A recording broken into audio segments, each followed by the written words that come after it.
আজকাল খুব জনপ্রিয় হয়ে উঠেছে আফগানি কাবলি পোলাও। ছুটির দিনে এটা হতে পারে আপনার জন্য একটা দারুণ রেসিপি। একদম সহজ রেসিপিতে শেয়ার করেছি যে মশলাগুলো আমাদের কিচেনে সবসময় থাকে, ওরকম সিম্পল কিছু মশলা দিয়ে আফগানি কাবলি পোলাওটা রান্না করতে পারবেন।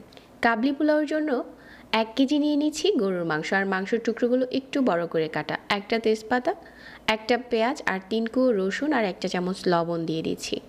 তারপর এখানে পানি দিয়ে দিচ্ছি প্রায় 3 কাপের মতো। এখন ঢাকনা দিয়ে ঢেকে একদম চুলার আঁচ কমিয়ে ভালো করে মাংসটাকে সিদ্ধ করে নেব।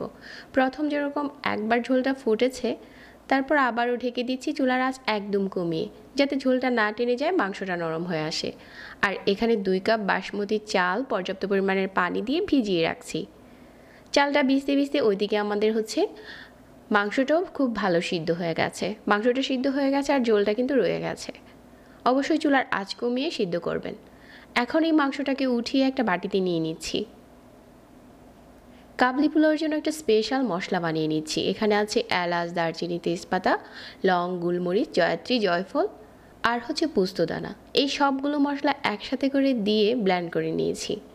আর এখান থেকে আমি আজকে কাবলি পোলাওতে দিয়ে দেব। মশলাটা একটা কৌটোতে ভরে রেখে দিয়ে এখন রান্নাতে চলে যাচ্ছি। হাফ কাপের মতো তেল দিয়ে দিলাম, আর 1 চা চামচ ঘি, আর 1 কাপ দিয়ে দিচ্ছি পেঁয়াজ কুচি। তেল ঘিয়ের সাথে পেঁয়াজটাকে একটু লাল করে ভেজে নিচ্ছি। তারপর 1 টেবিল চামচ আদা বাটা আর 1 টেবিল চামচ দিয়ে দিলাম রসুন বাটা। আদা রসুনটা একটু ভেজে নেওয়ার পর এখানে দিয়ে দিচ্ছি যে মশলাটা বানিয়ে রেখেছিলাম ওইখান থেকে 1 টেবিল চামচ, আর দিয়ে দিচ্ছি 5 থেকে 6টার মতো কাঁচামরিচ। রান্নাতে একটু টেস্ট বাড়ানোর জন্য এখানে হাফ চা চামচ দিয়ে দিচ্ছি লাল মরিচের গুঁড়া, তবে এটা অপশনাল, চাইলে স্কিপ করতে পারেন, তবে দিলে টেস্ট ভালো আসে।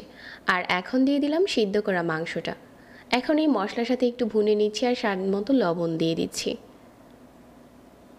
একটু নেড়েচেড়ে মিশিয়ে নিচ্ছি। তারপর দিয়ে দিচ্ছি পানি ঝরানো চাল। 1 কেজি মাংসের জন্য আমি এখানে 2 কাপ চাল নিয়েছি, আর আমি এখন 2 কাপ বাসমতি চালের জন্য পানি দিয়ে দিচ্ছি 3 কাপ। পানি বলতে আমি মাংস সিদ্ধ করার যে পানিটা ছিল ওটা দিয়েছি, সাথে 1 কাপ গরম পানি দিয়েছি। তার মানে 2 কাপ চালে আমি 3 কাপ পানি দিয়েছি। এখন যখন এরকম ফুটতে শুরু করেছে, ওই পর্যায়ে ঢাকনা দিয়ে ঢেকে একটা তাওয়ার উপরে দমে বসিয়ে দিচ্ছি 10 মিনিটের জন্য। এভাবে করে 10 মিনিট দমে রান্না করলেই কিন্তু কাবলি পোলাওটা রান্না করা প্রায় শেষ হয়ে যাবে, যাতে চালটা খুব ভালো কুক হয়। কাবলি পোলাওর জন্য আমি এখানে কিছু বাদাম, গাজর আর কিশমিশ, এগুলো হালকা করে ভেজে নিচ্ছি। 1 চা চামচ ঘিয়ের সাথে এগুলো ভেজে নেবেন। এখন 10 মিনিট দমে রান্না করার পর কাবলি পোলাওটা রান্না করা প্রায় শেষ। এখন উপরে বাদাম, কিশমিশ দিয়ে পরিবেশন করার পালা। আর ভেজে নেওয়া গাজরটা কিন্তু দারুণ একটা কালার আসে। আর এটা এভাবে করে দমে রান্না করলে কিন্তু পুড়ে যাবে না, পাত্রের নিচে একদমই লেগে যাবে না। যে পানিটা ছিল ওটা দিয়ে একদম ঝরঝরে একটা কাবলি পোলাও রান্না করতে পারবেন। সিদ্ধ হয়ে যাবে, আবার চালটা একটার সাথে আরেকটা লেগে যাবে না। এখন আমাদের কাবলি পোলাওটা একদম রেডি। ছুটির দিনে এটা হতে পারে আপনার জন্য একটা দারুণ রেসিপি। একদম সিম্পল কিছু মশলা দিয়ে রান্নাটা শেয়ার করেছি, আশা করছি ভালো লেগেছে।